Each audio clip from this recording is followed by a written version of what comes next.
네, 2월 마지막 주 주일 예배 시간입니다. 우리 하나님을 예배하십시다.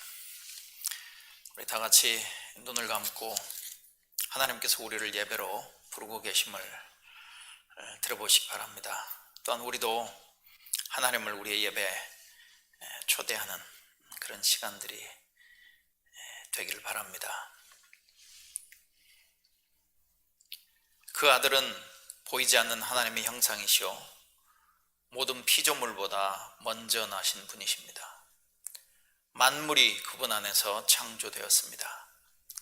하늘에 있는 것들과 땅에 있는 것들, 보이는 것들과 보이지 않는 것들, 왕권이나 주권이나 권력이나 권세나 할 것 없이 모든 것이 그분으로 말미암아 창조되었고 그분을 위하여 창조되었습니다. 그분은 만물보다 먼저 계시고 만물은 그분 안에 존속합니다. 그분은 교회라는 몸의 머리이십니다. 그는 근원이시며 죽은 사람들 가운데서 제일 먼저 살아나신 분이십니다. 이는 그분이 만물 가운데서 으뜸이 되시기 위함입니다. 하나님께서는 그분의 안에 모든 충만함을 머무르게 하시기를 기뻐하시고 그분의 십자가의 피로 평화를 이루셔서 그분으로 말미암아 만물을 그 땅에 있는 것들이나 하늘에 있는 것들이나 다 자기와 기꺼이 화해시켰습니다. 전에 여러분은 악한 일로 하나님을 멀리 떠나 있었고 마음으로 하나님과 원수가 되어 있었습니다. 그러나 지금은 하나님께서 그리스도의 죽으심을 통하여 그분의 육신의 몸으로 여러분과 화해하셔서 여러분을 거룩하고 흠이 없고 책망할 것이 없는 사람으로 자기 앞에 내세우셨습니다.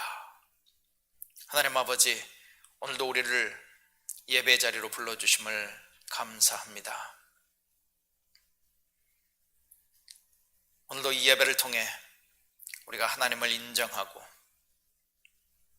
하나님을 전심으로 구하고 하나님께 집중하고 또 하나님께서 은혜로 우리를 새롭게 하시는 우리의 영혼을 새롭게 하시고 우리의 삶을 회복시켜 주시는 은혜를 구하는 예배의 시간이 되게 하여 주시옵소서. 예수 그리스도로 말미암아 모든 것을 창조하셨고 예수 그리스도를 위하여 창조하셨다고 말씀하심을 우리가 기억하게 하여 주시옵소서. 하나님, 오늘도 이 예배의 주인공은 우리가 아니라 하나님 아버지심을 기억하고 우리가 이 예배에 적극적으로 참여하게 하여 주시옵소서. 그저 공연을 관람하듯 그렇게 예배하지 않도록 하나님 우리에게 은혜와 긍휼을 베풀어 주시고 우리를 인도하여 주시옵소서. 예수님 이름으로 기도합니다. 아멘. 우리 오늘은 사도신경으로 먼저 우리의 신앙을 고백한 이후에 우리 찬양하도록 하겠습니다. 우리 사도신경으로 우리의 신앙을 고백합니다. 나는 전능하신 아버지 하나님 천지의 창조주를 믿습니다. 나는 그의 유일하신 아들 우리 주 예수 그리스도를 믿습니다. 그는 성령으로 잉태되어 동정녀 마리아에게서 나시고 본디오 빌라도 아래에서 고난을 받아 십자가에 못 박혀 죽으시고 장사된 지 사흘 만에 죽은 자 가운데서 다시 살아나셨으며 하늘에 오르시어 전능하신 아버지 하나님 우편에 앉아 계시다가 거기로부터 살아있는 자와 죽은 자를 심판하러 오십니다. 나는 성령을 믿으며 거룩한 공교회와 성도의 교제와 죄를 용서받는 것과 몸의 부활과 영원한 생명을 믿습니다. 아멘. 우리 예수 열방의 소망이라고 하는 찬양을 우리 함께 할 텐데요. 제이어스라고 하는 그 찬양 사역을 하는 분들이 이 찬양을 합니다. 여러분 그저 공연 보듯이 보지 마시고 그분들의 찬양 우리의 찬양 인도자라고 생각하시고 우리 함께 조용히 이 가사를 기억하시면서 우리 같이 찬양하셨으면 좋겠습니다. 예수 열방의 소망.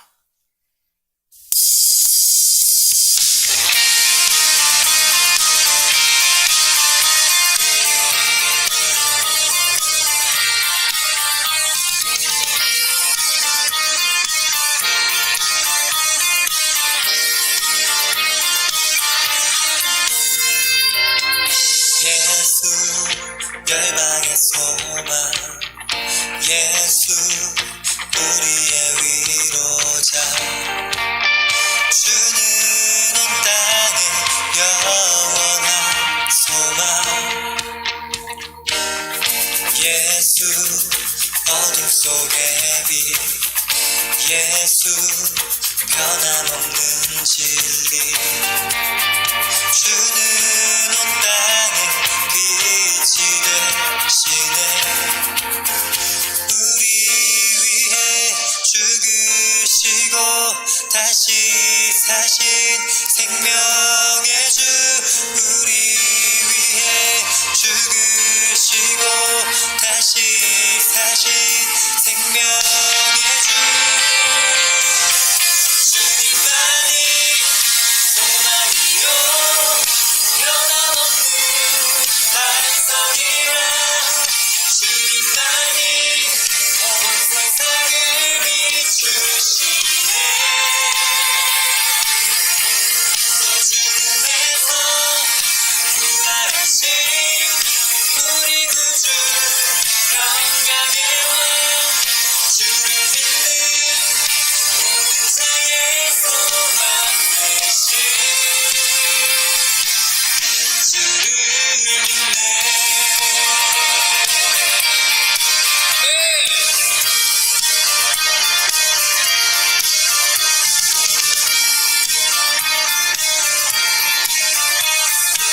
다시 한번 고백합시다.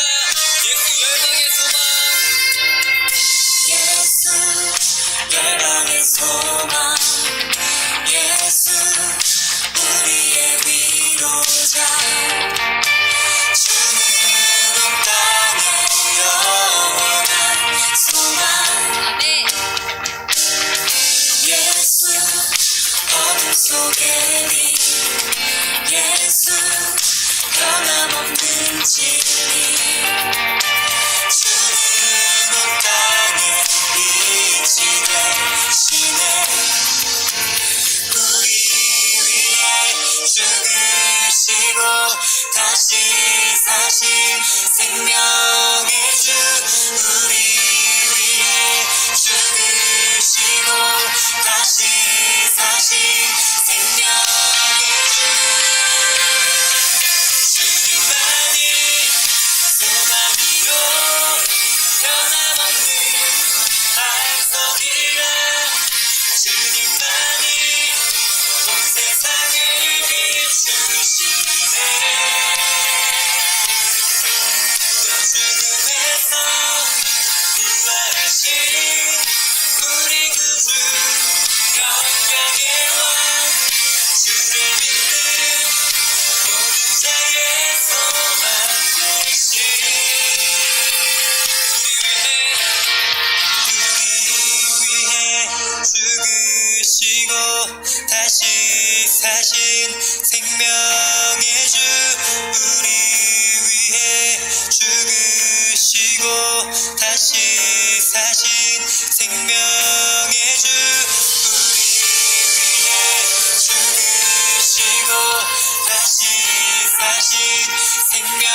하나님께서 우리에게 가르쳐 주신 기도, 주님의 기도로 우리 함께 또 우리 공동체가 함께 기도하도록 하겠습니다. 우리 같이 기도합니다.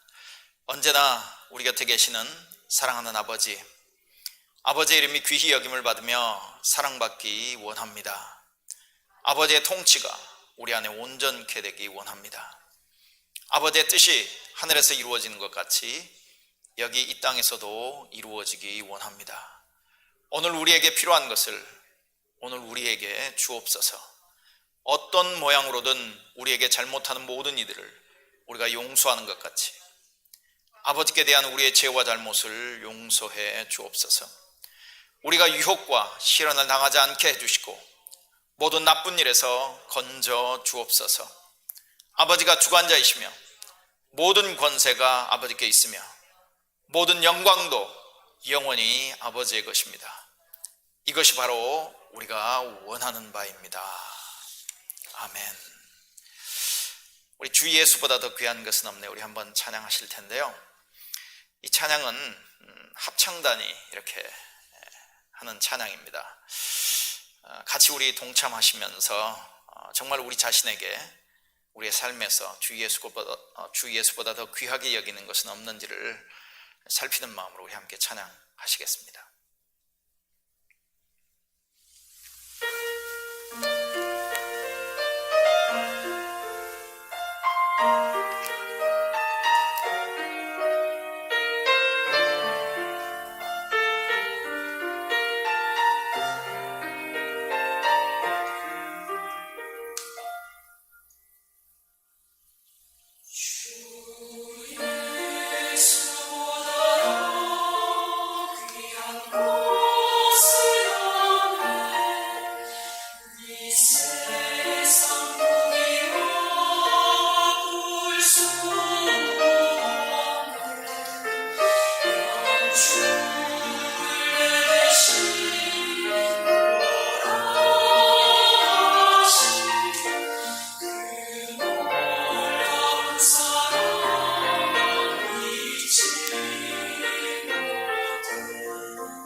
열방을 위한 기도는 말레이시아입니다.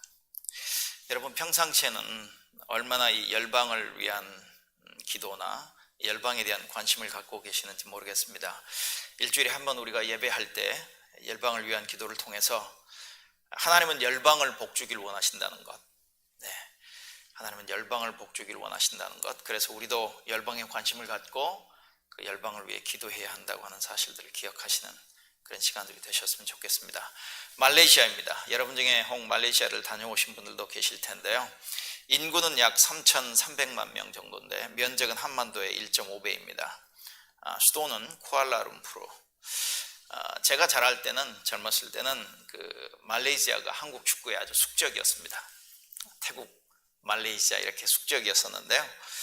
그 말레이시아입니다. 대한민국 외교부 자료에 의하면 1인당 GDP가 11,000불 정도 됩니다. 그리고 대한민국과는 60년에 외교 관계가 수립이 되었습니다. 2019년 기준으로 말레이시아에 살고 있는 한국인들이 약 2만 명 정도 되고요. 한국에 살고 있는 말레이시아인이 약 15,000명 정도 된다는 통계가 있습니다. 또 한국에서 말레이시아를 방문하는 분들 2019년 기준으로 68만 명, 꽤 되죠. 그리고 말레이시아에서 한국을 방문하는 방문객이 약 41만 명.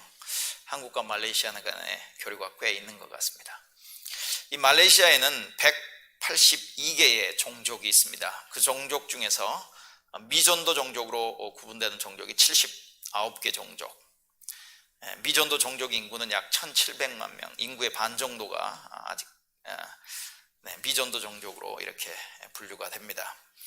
말레이시아의 그 종교를 보면 이슬람이 56%, 불교가 7%, 힌두교가 6%, 그리고 기독교가 9% 정도 이렇게 되는데 그 기독교 중에서 캐톨릭이 40%, 개신교가 한 35% 정도 되는, 그렇지만 매년 복음주의 그 기독교인들의 성장이 약 3% 정도로 이렇게 보고되는 그런 나라이기도 합니다. 여러분 열방을 위한 기도 동영상을 통해서 여러분 같이 기도에 동참해 주시기 바랍니다.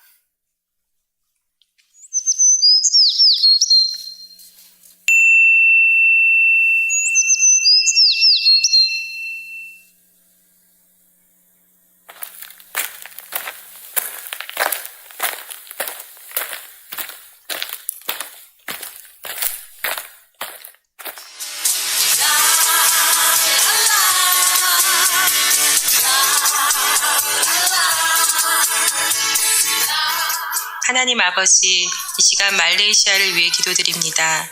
이 땅의 교회가 꾸준히 성장하고 있지만 말레이시아는 여전히 강한 이슬람 국가로 한 주를 제외한 모든 주에서 이슬람교 외에 다른 종교로 개종하는 것을 법으로 금하며 범법자를 가혹하게 처벌하고 있습니다. 무슬림이 개종함으로써 해고를 당하거나 투옥되기도 하여 그들은 사회적, 법적으로 고립되고 있고 복음을 드릴 기회를 점점 잃어가고 있습니다.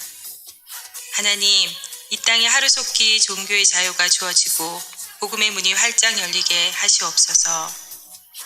우상 숭배를 하며 영적인 힘을 두려워하는 이 땅의 영혼들이 하나님 안에 평안과 안전을 찾게 하시며 참 하나님을 예배하도록 영적인 눈을 열어주시옵소서. 하나님, 말레이시아에 있는 교회들과 예배자들로 인해 감사드립니다. 정부가 비자 발급을 제한하여 외국인 사역자의 숫자가 매우 부족하지만 이 땅에 건강하고 훈련된 사역자들을 세우셔서 지혜롭고 전략적인 방법으로 무슬림과 타 종교인들에게 복음이 선포되게 하시옵소서.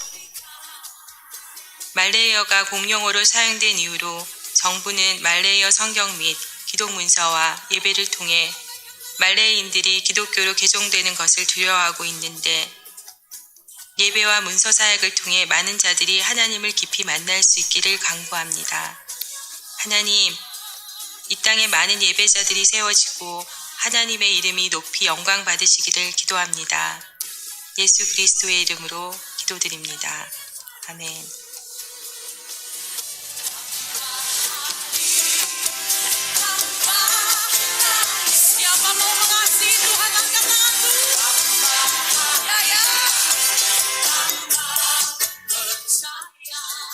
여러분을 위해서 드린 예배를 위한 자료에 열방을 위한 기도 말레이시아 두 개의 기도 제목이 적혀 있습니다. 여러분 한 번씩 꼭 읽으면서 진심으로 하나님께서 그렇게 응답하시고 역사하시길 위해서 기도해 주시기 바랍니다. 우리를 위해서는 오늘 손창원 집사님 대표로 기도 인도해 주시겠습니다. 우리 같이 기도하십시다.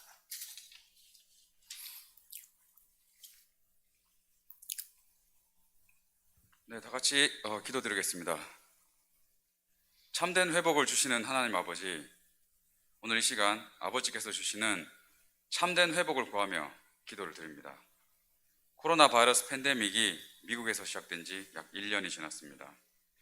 교회 예배당은 성도들의 찬양과 기도 대신 고요한 정적만이 가득합니다. 풍성한 식사와 정겨운 대화가 넘치던 친교회 공간에는 사람들의 손길이 닿지 않은 채 먼지만 쌓여갑니다. 매일매일 새벽을 밝히던 기도자의 발길이 멈추었고 밤이 늦도록 눈물을 흘리며 아버지께 부르짖던 기도의 목소리가 사라졌습니다. 아이들이 해맑게 모여 성경 말씀을 따라하며 명랑하게 찬양하던 모습은 이제 기억 속에서도 잠잠해져 갑니다. 언제까지 이렇게 지내야 할지 알 수 없는 막막함이 우리의 마음을 더욱 무겁게 합니다. 하나님 아버지, 우리는 이제서야 아버지께서 허락하신 일상의 소중함을 깨닫습니다. 성도 모두가 한 공간에 모여 한 목소리로 찬양하는 것이 참으로 기쁜 일이었음을 깨닫습니다.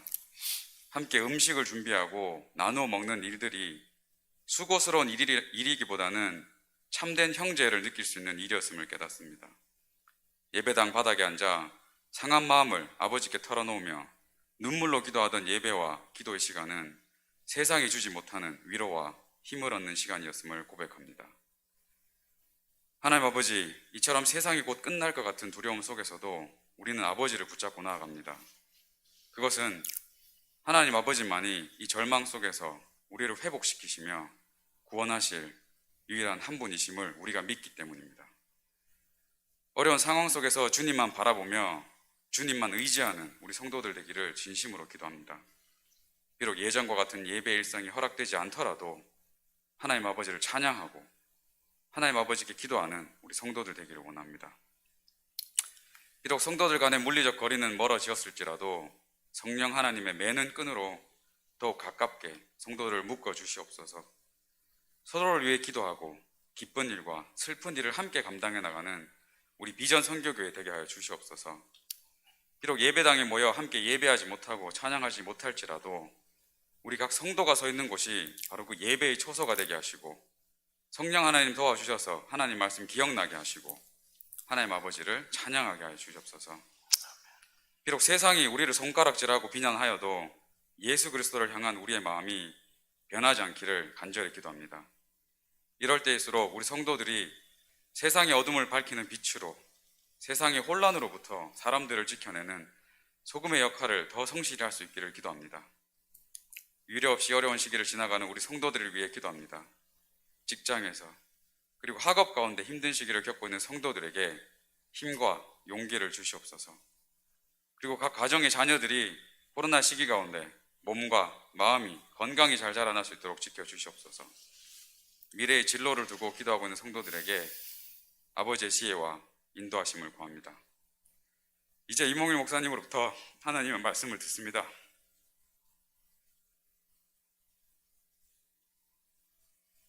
지난 일주일의 삶을 돌아보고 또 다음 일주일을 살아갈 마음의 양식을 얻는 소중한 시간이 되길 원합니다. 또 아프고 상한 마음이 위로받는 시간이 되길 원합니다. 말씀 전하시는 이몽일 목사님 가정입니다.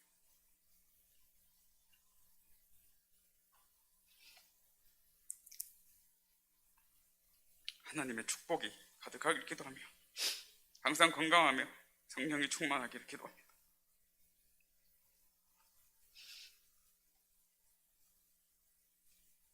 이 모든 말씀 참된 치유와 회복의 능력으로 우리를 어루만지시는 예수 그리스도의 이름으로 기도드립니다. 이제 하나님의 말씀을 들을 시간입니다. 네, 하나님의 말씀은 우리의 발걸음을 비춰주는 등불이고 우리의 길을 비추는 빛이기 때문입니다.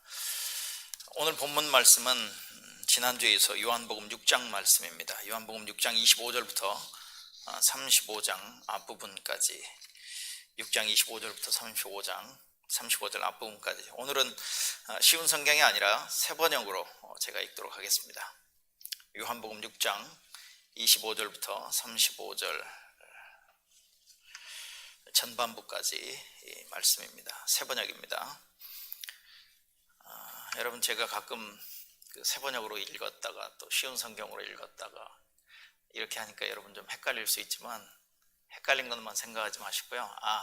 성경을 서로 다른 번역으로 이렇게 읽어보면 이렇게 다르구나, 이렇게 새롭구나, 이렇게 또 분명하구나, 쉽구나, 이런 것들을 알 수 있게 되니까 여러분이 그렇게 이해하시고 받으셨으면 좋겠습니다. 하나님 말씀입니다. 그들은 바다 건너편에서 예수를 만나서 말하였다. 선생님, 언제 여기에 오셨습니까?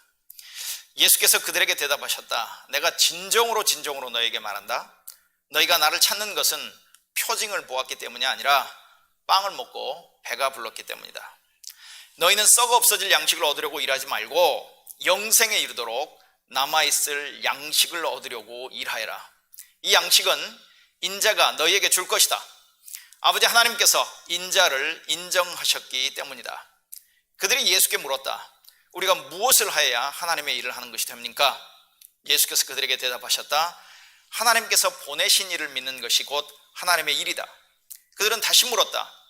우리에게 무슨 표징을 행하셔서 우리로 하여금 보고 당신을 믿게 하시겠습니까? 당신이 하시는 일이 무엇입니까? 그는 하늘에서 빵을 내려서 그들에게 먹게 하셨다 한 성경 말씀대로 우리 조상들은 광야에서 만나를 먹었습니다. 예수께서 그들에게 대답하셨다. 내가 진정으로 너에게 말한다. 하늘에서 너에게 빵을 내려다 주신 이는 모세가 아니다. 하늘에서 참빵을 너희에게 주시는 분은 내 아버지시다. 하나님의 빵은 하늘에서 내려와 세상에 생명을 주는 것이다. 그들은 예수께 말하였다. 주님, 그 빵을 언제나 우리에게 주십시오. 예수께서 그들에게 말씀하셨다. 내가 생명의 빵이다. 오늘 본문 말씀의 배경은 이렇습니다. 여러분, 오병이어의 기적 사건 아시죠? 빵 5개와 물고기 2마리로 최소한 5,000명을 먹이신 그 기적적인 사건입니다.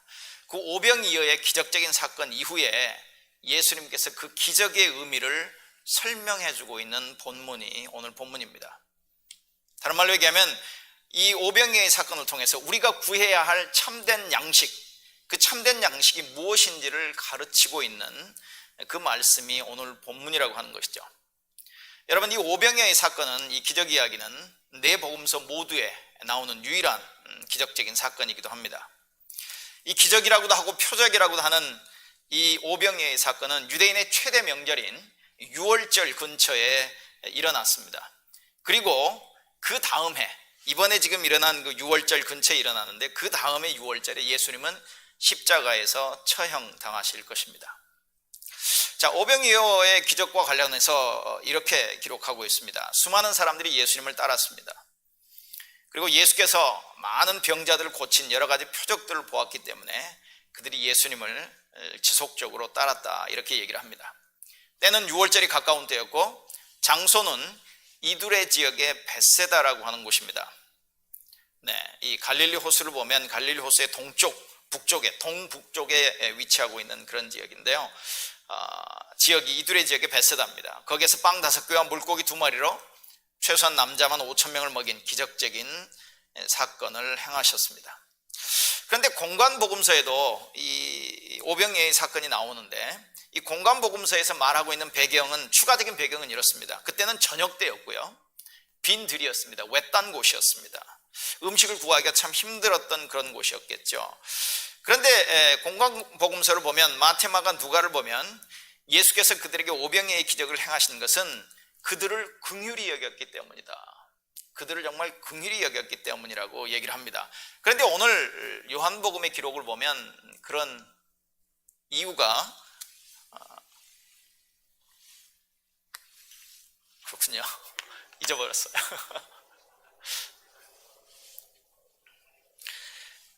예수님께서 긍휼히 여기셔서 이 오병이어의 사건을 일으키신 겁니다. 자, 이제 요한복음에 의하면 예수께서는 이제 그들에게 먹을 것을 공급하시기 위해서 먼저 빌립에게 질문을 합니다. 어디서 빵을 구해서 이 많은 사람들을 먹일 수 있겠느냐? 예수님의 질문의 핵심은 어디라고 하는 곳에 있었습니다. 그리고 성경은 이렇게 얘기합니다. 빌립을 테스트하기 위해서 그렇게 말씀하셨다. 그런데 저는 아무리 이 본문을 읽어봐도 도대체 빌립이 무엇을 테스트하려고 예수님께서 이 질문을 하셨을까라고 하는 의문을 갖게 됩니다. 나름 생각을 해보는데요, 도대체 무엇을 테스트하려고 하셨을까라고 하는 것을 찾기가 참 쉽지 않았습니다. 그러면서 또 요한은 이렇게 기록하죠. 예수님께서는 자기가 어떻게 행할 것을 이미 아셨는데 빌립에게 질문을 했다, 뭐 이렇게 얘기를 하는 거죠. 그때 빌립이 이렇게 대답합니다. 예수님은 어디서 구할 수 있느냐 이렇게 얘기했더니 빌립의 대답은 이만큼의 돈이 있어야 합니다 라고 대답을 해요. 참 특이하죠. 200데나리온의 돈입니다. 여러분 200데나리온의 돈이 얼마나 되는지 아십니까? 그냥 우리의 말로 한번 바꿔보겠습니다. 1년에 300일을 일한다고 얘기하면, 보통 300일을 일한다고 하면 200일, 그러니까 연봉의 3분의 2에 해당하는 금액입니다. 200데나리온이면. 네. 300일을 일한다라고 얘기하면 200일, 1데나리온이 하루, 노동자의 하루 품삯이니까 200데나리온이면 우리로 얘기하면 3분의 2의 연봉이에요. 그럼 이렇게 생각해 볼 수 있죠. 쉽게 계산하기 위해서, 쉽게. 연봉이 6만 불이다. 그럼 3분의 2에 해당하면 4만 불입니다. 4만 불이 들 텐데요. 이 사람들 다 먹이려면 이제 그런 이야기입니다. 한번 생각해 보시라고 제가 그냥 말씀을 드리는 겁니다. 4만 불 정도의 돈이 있어야 그들을 다 먹일 수 있다는 그 일. 그때 안드레가 등장합니다. 그리고 이렇게 얘기하죠. 여기에 보리빵 5개와 물고기 2마리를 가지고 있는 한 아이가 있습니다. 그런데 이렇게 많은 사람에게 그게 무슨 소용이 있겠습니까? 라고 얘기를 했어요. 자, 이 안드레에 대한 얘기도 참 많습니다. 근데 저도 안드레에 대한 이야기를 여전히 읽어봐도 잘 이해를 못하겠어요. 그런데 참 그 이해하지 못한 제가 위로가 되었던 것 중에 하나가 뭐냐면, 예수님이 빌립에게도 질문을 했습니다. 그리고 안드레도 얘기했어요. 그런데 예수님께서 빌립에 대해서 추가적으로 얘기한 것도 없고 안드레가 했던 얘기에 대해서 뭐 언급하신 게 없어요. 그냥 곧바로 뭐라고 얘기하냐면, 야, 이 사람들 다 앉게 해라. 그리고 예수님이 빵을 들어서 감사기도를 하고 앉은 사람에게 나눠주고, 또 물고기도 들어 하나님 앞에 감사하고 앉은 사람에게 나눠줬더니 모든 사람들이 다 배부르게 먹었더라. 그냥 곧바로 그 이야기를 적고 있습니다. 그런데 요한복음에서 좀 특이한 사건 중에 하나는, 요한복음에는 예수님께서 감사기도를 드리고 나서 직접 사람들에게 나눠줬다 이런 표현을 쓰고 있어요. 근데 공관복음서에는 예수님이 감사기도를 드리시고 제자들에게 나눠주었더니 제자들이 다니면서 나눠주었더라 이렇게 기록을 하고 있단 말입니다. 아마 공관복음서의 기록이 더 정확할 겁니다. 그런데 왜 굳이 요한복음에서는 예수님께서 직접 나눠주셨다고 표현을 할까? 이제 그 이유는 지금 오늘 우리가 살펴볼 그 본문과도 연관이 있습니다. 예수님께서 직접 내가 그 생명의 떡을 줄 수 있고 내가 바로 생명의 떡이다라고 하는 말씀을 우리가 기억한다면, 왜 요한복음에서는 예수님께서 직접 제자들에게 나눠주었을까, 아니 그 군중들에게 나눠주었을까라고 하는 것을 우리는 생각할 수 있다고 하는 것이죠. 그리고 또 이렇게도 얘기하십니다. 제자들에게 먹고 남은 빵과 물고기를 다 모으고 하나도 버리지 말아라. 그래서 제자들이 남은 음식을 거둬들이죠. 그리고 큰 광주리로 12개나 되었다고 얘기합니다. 그때 사람들이 이렇게 반응을 합니다. 예수님이 일으키신 그 오병이의 기적을 보고 이런 반응을 보이죠. 이분은 세상에 오실 그 예언자가 틀림없다. 구약에서 예언한 어떤 그 예언자가 틀림없다라고 얘기를 합니다. 그런데 그리고 나서 그들의 반응은 뭐냐면 억지로 예수님을 왕으로 삼으려고 했다고 성경 기록합니다. 우리가 일반적으로 알고 있는 통상적인 의미의 왕인 것이죠. 요즘으로 얘기하면 경제 대통령이라고도 얘기할 수 있을까요?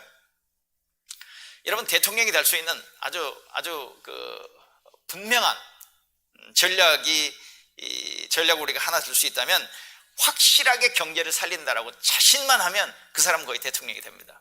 사실은. 잘 먹고 잘 살게 경제를 살리겠다라고 얘기하면 거의 대통령에 당선될 확률이 많다고 하는 것이죠.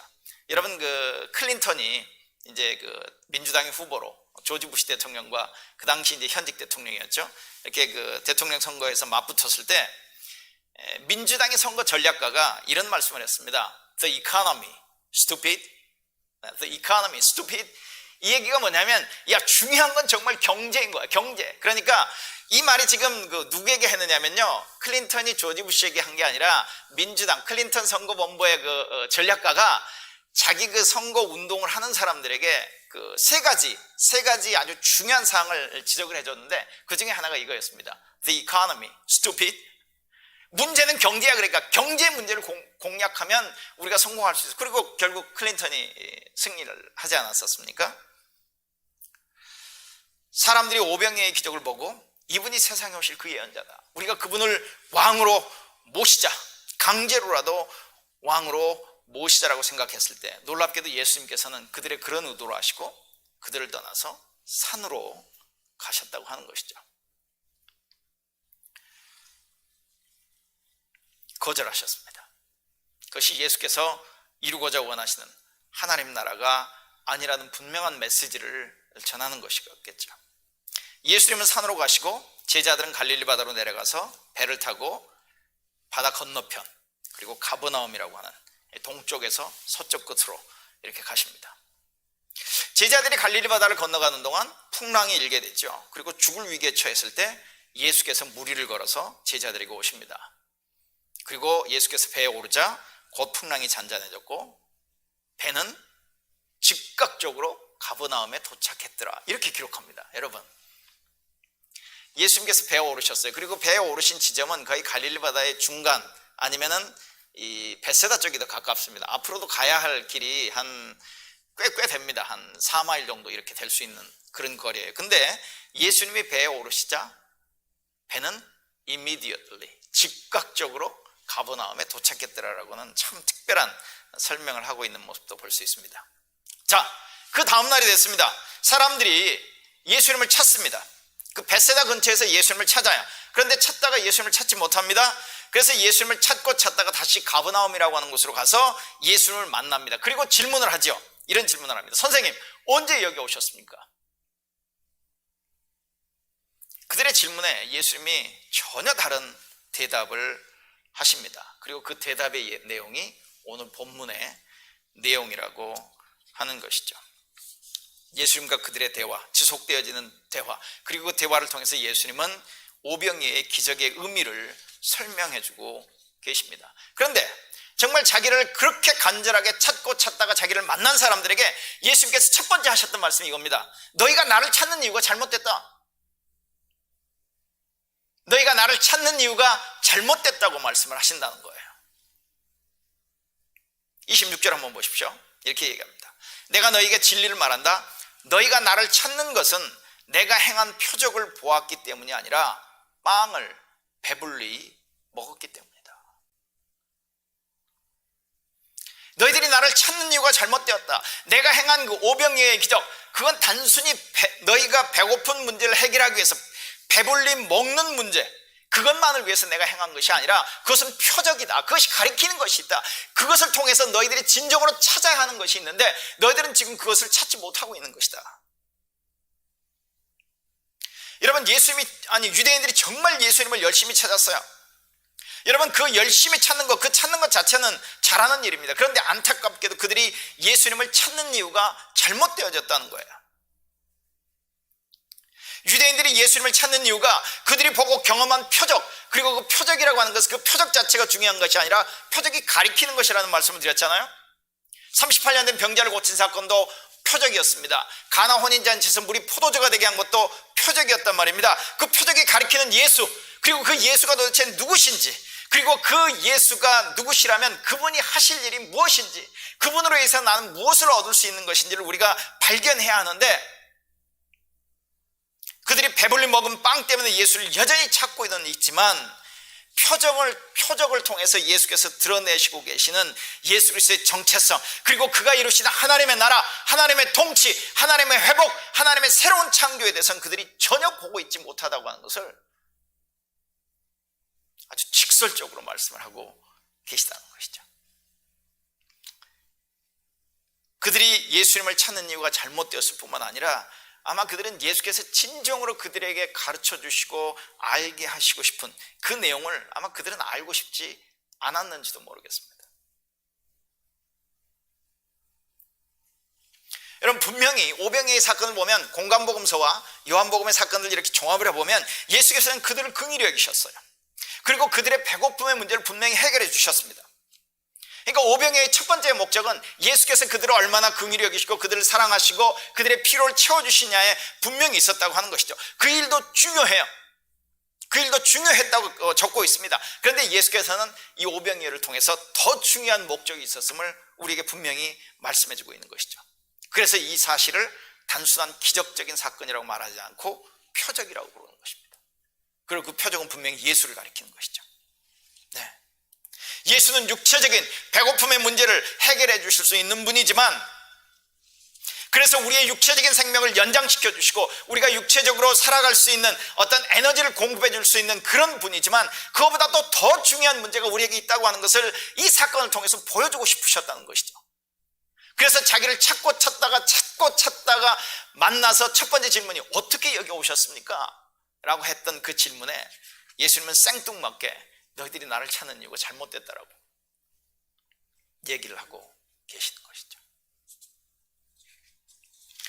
여러분, 인도에서 30년 넘게 선교사로 활동을 하셨던 영국분입니다. 그리고 20세기 후반부에 서구 기독교에 가장 큰 영향을 미쳤을 것이라고 평가되는 그 뉴비긴이라고 하는, 레슬리 뉴비긴이라고 하는 분이 요한복음 강해 그 주석에서 이렇게 얘기합니다. 이 사건과 관련해서 그것은 사람들을 병과 배고픔과 죽음으로부터 해방시켜주는 효과적인 행위이고, 이를 넘어서 하나님의 통치가 예수님 안에서 현존함을 가리키는 표적이다. 군중은 그 효과를 향유했으나 표적을 보는 데는 실패했다. 만일 당신이 표적을 보는데 실패하고 단지 가시적인 효과만 보게 된다면 당신의 삶은 일시적인 만족을 추구하는 끝없는 헛수고가 되고 말 것이다. 너무나도 정확하게 표현하고 있는 것 같아요. 그런데 여러분, 예수님께서 그 유대인들을 향해서 너희들이 나를 찾는 거 그건 잘하는 일인데 찾는 이유가 잘못됐다라고 했던 내용이 그 당시 그들 유대인에만 해당되는 이야기였을까요? 이 이야기가 똑같이 우리에게, 저와 여러분에게도 적용되는 이야기는 아닐까요? 여러분, 우리는 이런 이야기를 많이 듣습니다. 좋은 의도로 하는 의대예요. 예수 믿고 복 받으세요. 예수 믿고 복 받으세요. 그런데 여러분, 이때 우리가 의미하는 것이, 우리의 말을 듣는 사람이 또는 의미하는 것이, 이해하고 받아들이는 것이 소위 물질적인 복, 하나님의 도움을 받아서 세상적에서 성공하고 세상적에서 만족하고 어떤 세상적으로 자랑하고 싶어하는 어떤 그런 우리의 모습만을 의미하고 있는 것은 아닌지 우리는 생각해 볼 필요가 있다고 하는 것이죠. 왜냐하면 지금 예수님을 찾아오던 유대인들, 오병이어의 기적이라고 하는 그 엄청난 사건을 경험했던 그 유대인들이 예수님에게 찾아왔던 이유가, 예수께서 지적하신 내용이 뭐냐면 너희들에게는 다른 생각이 없고 오직 먹고 배부르는 것에만 관심이 있는구나. 알라딘 이야기에 나오는 램프 속의 지니처럼 우리는 지니를 사용해서 우리가 원하는 것을 언제든지 무엇이든지 얻고자 하는 어떤 우리의 마음, 우리가 예수께 나오는 어떤 우리의 그 이유들을 혹 드러내고 있는 모습은 아닌지 우리가 생각해 볼 필요가 있다는 것이죠. 우리가 진정으로 구하고 있는 게 무엇인지, 예수를 믿는다라고 하는 우리의 그 예수를 믿는 이유가 무엇인지, 예수를 찾는 이유가 무엇인지, 우리는 바른 이유로 정말 예수를 믿고 있는지, 우리도 유대인들과 같이 잘못된 이유로 예수를 찾고 있는 것은 아닌지.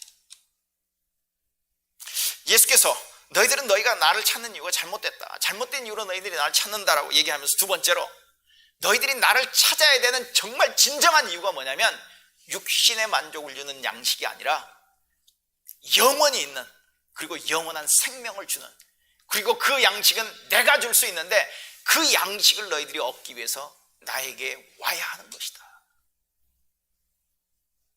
네. 여러분, 오늘 27절 한번 봐보세요. 27절을 보면, 27절 앞부분 보면 이렇게 얘기하죠. 썩어 없어지는 음식을 위해 일하지 말고 영원히 있어서 영생을 주는 음식을 위해 일하여라. 여러분, 그들이 왜 예수를 찾아왔는지 예수께서 지적하셨잖아요. 너희들은 먹고 배불러서다. 먹고 배부른 음식은 썩어 없어진 음식이죠. 시간이 지나면 썩는 음식입니다. 시간이 지나면 사라지는 음식이에요. 우리가 먹어도 몇 시간이 지나면 배고프게 되는 그 음식을 가리키는 것이죠. 여러분, 이 구절에서 예수님께서 너희들은 썩어 없어지는 음식을 위해서 일하지 말고 영원히 있어서 영생을 주는 음식을 위해서 일하여라, 이 말씀, 예수님의 말씀이 의미하지 않는 것은 이거죠. 여러분들이 생계를 위해서 일하는 거 그만두어라, 그 말을 하는 건 아닙니다. 지금 하는 모든 일을 다 접고 수도원이나 기도원에 들어가라, 그 말도 아니죠. 지금 하는 일을 그만두고 목회의 길이나 아니면 선교사의 길로 가라, 뭐 그 말도 아닙니다. 지금 왜 너희들이 썩어 없어지는 음식을 위해서 일하지 말라고 하는 이야기를 하냐면 바로 그 앞에서 그랬죠. 너희들이 나를 찾는 이유가 잘못되었기 때문에 너희들이 나를 찾는 바른 이유를 내가 얘기해 주겠다라고 말하면서 너희들의 일생이, 너희들의 삶이 오직 먹고 없어지는, 궁극적으로 일시적이고 썩어버리는 그런 음식을 구하는 일에 너희의 일생을 걸지 말아라. 거기에 올인하지 말아라. 너희들의 삶을 들여서 올인해야 할 일이 있다. 영원히 있는, 영원한 생명을 주는 그 양식을 위해서 일하라, 이렇게 얘기를 하고 있다고 하는 것이죠. 여기에 일하라고 하는 의미는요, 다른 말로 표현하면 그런 의미입니다. 일하라는 얘기는 추구해라, 너희들의 에너지를 쏟아 부어라, 아니면 쉽게 얘기하면 그것을 구해라 하는 그런 의미로 지금 예수님께서는 말씀하시는 것이죠. 구해야 할 것이 있고 구하지 말아야 할 것이 있다는 거예요. 영생에 이르도록 남아있을 양식, 다른 말로 얘기하면 영원한, 일시적인 것에 비해서 영원한 것을 얘기하고요, 우리에게 육체적인 생명만을 주는 것에 비해서 영원한 생명을 주는 것, 이렇게 예수님께서 지금 대조해 가면서 말씀을 하고 있는 것을 여러분 기억하시길 바랍니다. 그러니까 여기 썩어 없어지는 음식을 위해 일하지 말고 영원히 있어서 영생을 주는 음식을 위해 일하라 하는 이야기를 다른 말로 얘기하면요, 저와 여러분이 알고 있는 쉬운 말로 바꿔버리면 이런 것이죠. 너희는 먼저 하나님의 나라와 하나님의 의를 구하라. 여러분, 이것도 마태복음 예수님의 산상수훈에 나오잖아요. 근데 이 말씀이 나오는 배경이 뭐죠? 무엇을 먹을지, 무엇을 마실지, 무엇을 입을지 걱정하지 마라. 거기에 네 인생 다 쏟아붓지 말고 먼저 하나님의 나라와 하나님의 의를 구하라는 그 말씀을 하셨죠. 이 말을 또 다른 말로 바꿔볼까요? 이렇게 바꿔볼 수 있습니다. 이것도 마태복음 4장에 나온 말씀인데, 사람이 빵으로만 살 것이 아니라 하나님의 입에서 나오는 모든 말씀으로도 살아야 한다. 이렇게 우리가 이 말씀을 바꿔볼 수 있겠죠. 여러분, 지금 배경이 이렇습니다. 유대인들이 예수님을 찾아요. 열심히 찾습니다. 왜요? 그들은 오병이어라고 하는 엄청난 사건을 경험했기 때문에 그렇습니다. 그리고 결국 예수님을 찾아와서 예수님을 만나서 그들이 했던 이야기가, 그들이 질문했던 게 어떻게 저쪽에서 이쪽으로 오셨습니까? 우리가 이해할 수 없는데 한번 설명해 주시겠습니까? 라고 했던 그 말에, 너희들이 나를 찾는 것 잘하는 일이다. 그런데 이유가 잘못됐다. 너희들이 나를 찾아왔다면 나에게서 영원히 존재하는 영원한 생명을 주는 그 양식을 너희들이 찾아야 한다. 그리고 내가 그 양식을 줄 수 있다. 27절 후반부 한번 보세요. 인자는 너에게 그런 음식을 줄 것이다. 하나님 아버지께서 인자가 이런 일을 행하는 것을 허락하셨다. 이제 그 뒤에 이제 예수님과 그 유대인들의 대화를 이렇게 쭉 들어보면 예수님께서 그런 음식을 줄 수 있다는 것을 이 사람들이 어렴풋하게 알았던 것 같아요. 어쨌든 영원히 있는, 일시적이지 않고 사라지지 않는, 썩지 않는 영원한, 그러면서도 영원한 생명과 관련되는 그 양식을 인자가 줄 수 있고 하나님께서 그것을 허락하셨다라고 하는 이야기를 하는 거죠. 그랬더니 이들이 예수님께 다시 질문합니다. 그럼 우리가 무엇을 하여야 하나님의 일을 하는 것이 됩니까? 우리가 무엇을 하여야 하나님의 일을 하는 것이 됩니까? 예수님이 그 앞에서 문자적으로 얘기하면 그랬잖아요. 일해라, 일. 그런데 일을 하는데 너희들이 썩어 없어질 양식을 위해서 일하지 말고 영원히 있는, 영원한 생명을 주는 양식을 위해서 일하라고 그러니까 그들이 딱 캐치한 단어가 뭐냐면 그 일하라고 하는 단어를 캐치를 했어요. 그래서 영어로 보면, 영어 그 문자적으로 번역하면요, 이들이 그 질문했던 그 질문에는 보면 이렇게 되어 있습니다. Worked the works of God. Worked the works of God. 하나님의 일들을 일하는 것. 문자적으로 번역하면 그렇죠. 하나님의 일들을 일하는 것. 다른 말로 얘기하면 하나님이 요구하시는 일들을 우리가 하려면 어떻게 해야 합니까? 라고 질문을 하는 거예요. 왜냐하면 그 위에서 예수님께서 그렇게 얘기하죠. Work for the food, work for the food, work for the food, 아니면 do not work for the food. 뭐 이렇게 이 핵심 단어가 work이라고 하는 그 단어였거든요. 그리고 그 단어를 우리가 이제 우리말로 바꾸면, 의미로 바꾸면 추구해라, 네 에너지를 쏟아부어라, 뭐 이렇게도 우리가 바꿀 수 있지만 문자적인 단어는 work이에요. work. 그랬더니 이들이 뭐라고 질문을 하냐면 work the works of God. 하나님이 그럼 요구하시는 그 많은 일들이 무엇입니까? 우리가 그 일을 그럼 하겠습니다. 말만 해주시면 우리가 하겠습니다라고 이들이 이제 질문을 하는 거예요. 그러니까 어찌 보면 지금 예수님과 그 유대인들의 대화가 진전돼 가고 있는 것을 볼 수 있죠.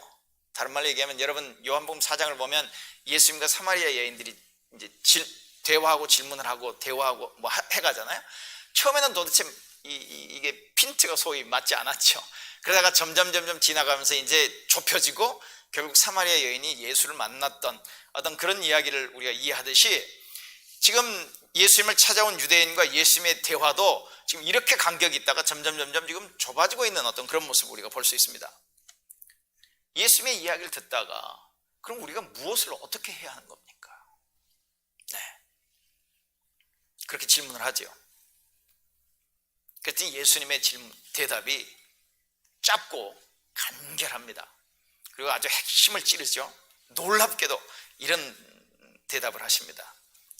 하나님의 일은 이렇다. The work of God is this.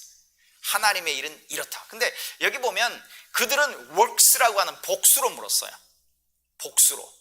우리가 해야 할 여러 가지 일들이 있을 걸로 생각하는데 그걸 다 가르쳐주시면 우리가 그것을 위해서 일하겠습니다라고 했더니 예수님의 대답은 the work of God.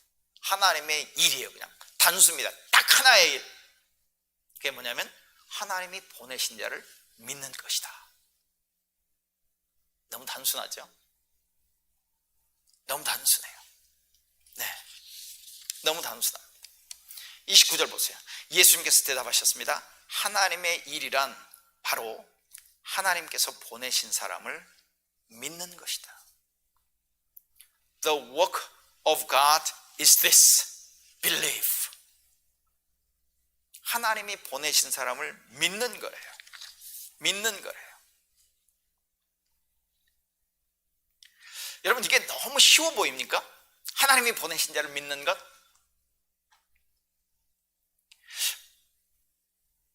글쎄요, 여러분들은 아마 그렇지 않을 거라고 생각을 하는데 본인이 자기를 그리스도인이라고 생각했던 사람들이 하나님이 보내신 자를 믿는 것을 굉장히 쉬운 일로, 그래서 뭐 예수 믿고 복 받아요? 예수 믿고 영생을 얻어요? 예수 믿고 천국 가요?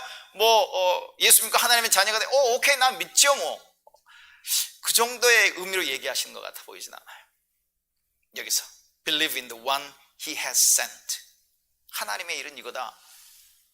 하나님께서 보내신 자를 믿는 것이다.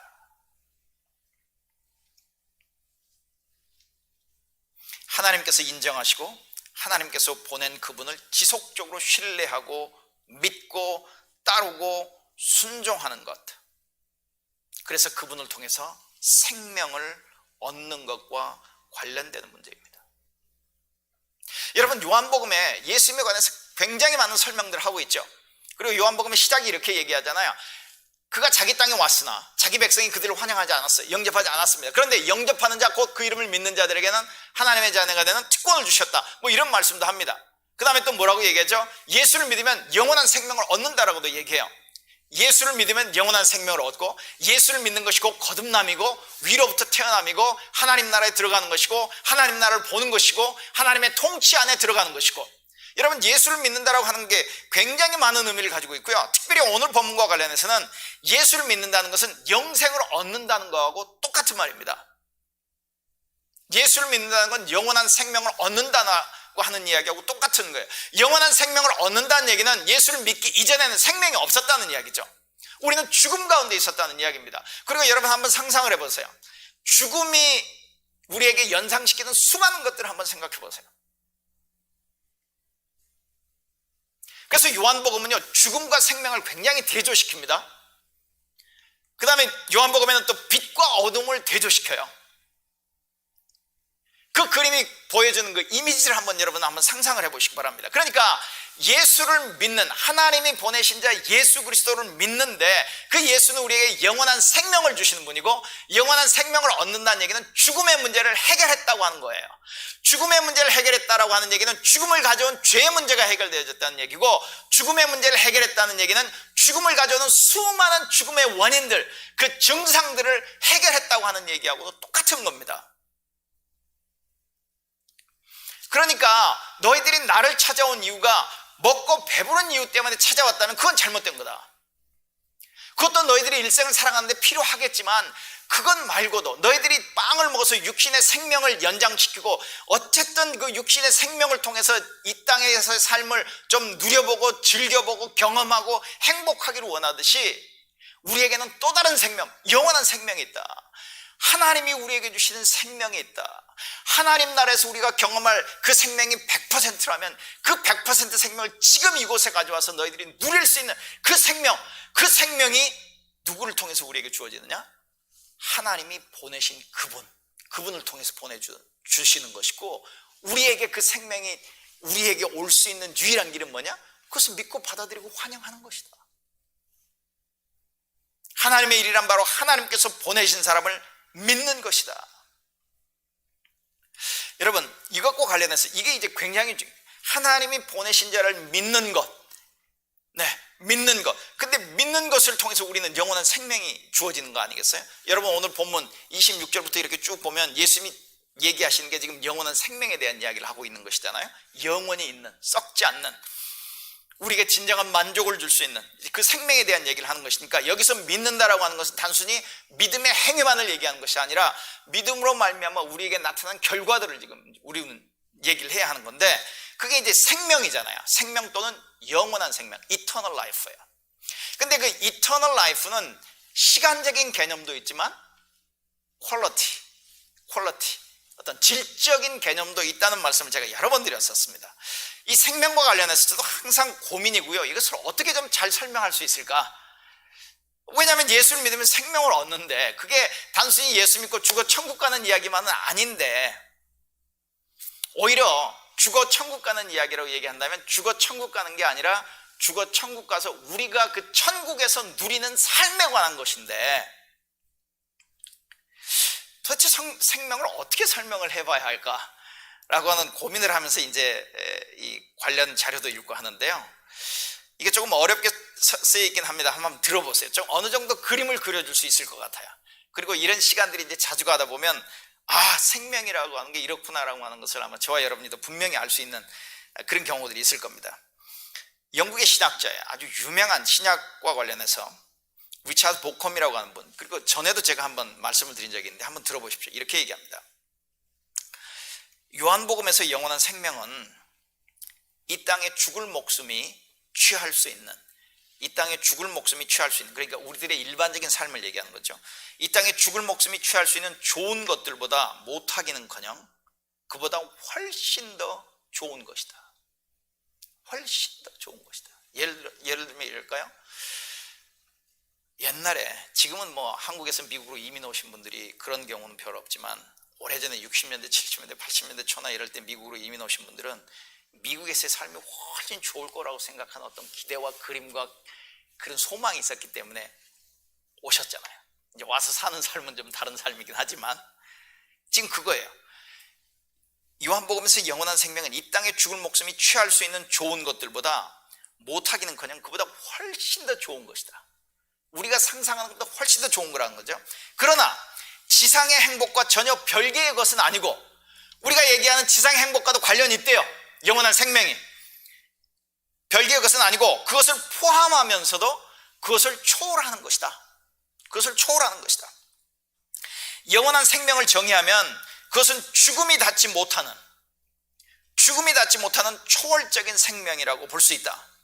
죽음이 닿지 못하는 초월적인 생명. 그런데 죽음이 의미하는 바는 마침내 목숨을 잃었다는 사실뿐만 아니라 죽기 전 살아있는 동안에 겪은 온갖 고통과 상처를 모두 포함하는 것이다. 그러니까 죽음의 증상들이라고 얘기할 수 있는 것이죠. 죽음의 증상, 우리는 죽음의 증상을 경험하면서 살고 있는 것이거든요. 예를 들어 제가 작년에 경험했던 그 가슴 통증도 죽음의 증상인 거예요. 그게 해결되지 않으면 죽는 거예요. 그러니까 그게 우리에게 두려움을 가져오는 것이죠. 그 문제를 해결했다는 것은 내가 좀 더 나은 삶을 살 수 있게 됐다는 이야기죠. 영원한 생명도 그렇다는 거예요. 지금 우리가 이 땅에서 육체적으로 살아가는, 그리고 그것으로 이룰 수 있는 모든 삶이 있는데, 영원한 생명, 그것과 비교할 수 없는, 그것을 뛰어넘는 훨씬 더 나은 삶이라는 얘기를 하고 있는 거예요. 단순히 죽어 그냥 지옥 가지 않고 천국 가는 삶으로 그냥 끝나는 정도의 이야기가 아니라 우리가 실제 경험할 수 있는 그런 삶이라는 것이죠. 그리고 그 실제 경험하는 삶이 정말 천국 가서 하나님 나라 가서 하나님을 얼굴 맞대어 보는 삶에 가서는 두말 없이 100% 우리가 그것을 경험할 겁니다. 그런데 죽음이 의미하는 바는 마침내 목숨을 잃었다는 사실뿐만 아니라 죽기 전 살아있는 동안에 겪은 온갖 고통과 상처를 모두 포함하는 것이다. 그러므로 영원한 생명은 유한한 생명이 완전하게 구현할 수 없었던 온갖 방식으로, 잘 들으세요, 생명을 치유하고 개혁하는 것이다. 지금의 우리의 삶을 치유하고 개혁하는 것, 다른 말로 얘기하면 회복하고 새롭게 하는 그거라는 것이죠. 그리고 그 삶이 예수로 말미암아 시작이 됐고 예수로 말미암아 지금 완성되어져 가고 있는 시대 속에서 우리는 살아간다는 겁니다. 물론 단순히 잘못된 것을 바로잡는 것도 중요하지만 영생이란 단순한 바로잡음에 머무는 것이 아니다. 영생은 좋은 것은 모조리 성취하는 것이다. 그러니까 예수님이 그들의 배고픔의 문제를 해결해 주셨어요. 맞습니다. 그런데 거기서 끝나면 안 된다는 것이죠. 예수님은 그 배고픔의 문제가 해결되어졌던 것을 통해서 더 나은 것, 더 온전한 것을 우리가 보기를 원하셨는데 그 당시 유대인들은 그것을 보지 못했다는 거죠. 영생은 좋은 것이란 좋은 것은 모조리 성취하는 것이다. 예수가 주는 영원한 생명을 소극적으로 표현하자면 죽음과 그 앞잡이들을 폐기시키는 것이고, 적극적으로 표현하자면 인간의 생명을 극도로 고양시켜서 하나님과 즐거운 교제를 갖게 하는 것이다. 그래서 요한복음 17장 3절에 영생은 유일하신 참 하나님과 그가 보내신 자 예수 그리스도를 아는 것이다. 예수 그리스도의 교제다. 예수 그리스도를 경험하는 것이다. 예수 그리스도께서 주신 생명을 누리는 것이다. 그렇게 얘기하는 것 아니겠습니까? 그래서 예수님이 오늘 그렇게 초청하시는 거예요. 그 하나님이 보내신 참 생명을 주실 수 있는 그 사람인 바로 자기에게 오라고, 자기를 믿으라고, 자기를 받아들이라고, 자기를 환영하라고, 자기를 따르라고, 자기와 더불어 살아가라고 예수님께서 지금 초청하고 계시는 것이죠. 너희들 나를 찾는 이유가 잘못됐어. 나를 찾아왔다면 제대로 된 걸 찾아야지. 영원히 있고 영원한 생명을 주는 그 양식, 그 양식은 내가 줄 수 있고 그 양식이 바로 나야. 예수님이 지금 그렇게 말씀을 하세요. 그 예수를 받으라고, 환영하라고, 예수와 더불어 살아가라고, 그 예수 안에 거하라고. 그 모든 말이 오늘 말씀으로 얘기하면 하나님이 보내신 자를 믿는 것입니다. 그 사람에게 참 생명이 주어지는 것이에요.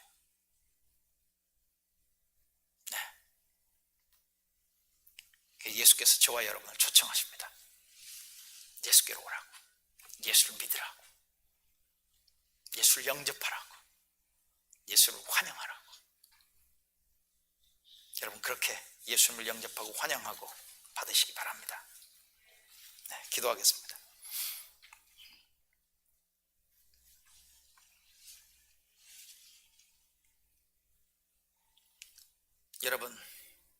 여러분은 왜 예수에게 나오셨습니까? 여러분이 예수를 믿는 이유가 무엇입니까? 우리도 혹 그 유대인들처럼 잘못된 이유로 예수를 찾고 있는 것은 아닌지 모르겠습니다.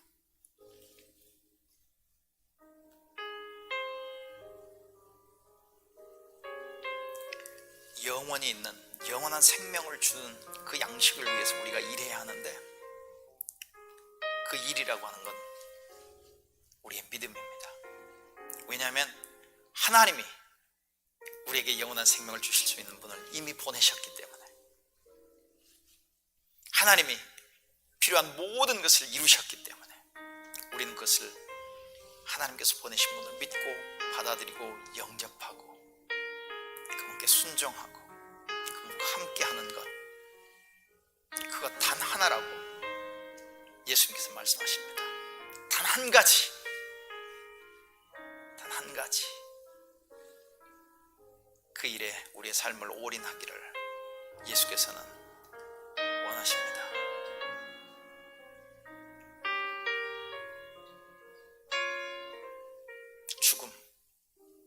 죽음의 증상들, 죽음의 원인들,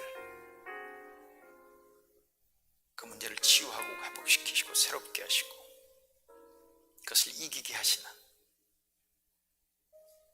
예수께서 주시는 참 생명,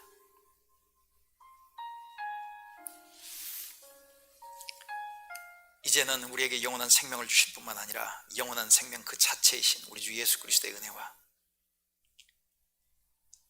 그 아들을 보내 우리에게 참 생명을 주시길 원하시는 우리 하나님 아버지의 사랑하심과 이제 우리에게 있는 그 생명이 더욱더 풍성하게 우리 속에서 살아 역사하도록 일하시는 성령 하나님의 교제하심이 우리 성도들 위해 지금부터 영원토록 함께 하시기를 예수 그리스도의 이름을 의지하여 간절히 축원하옵나이다. 아멘.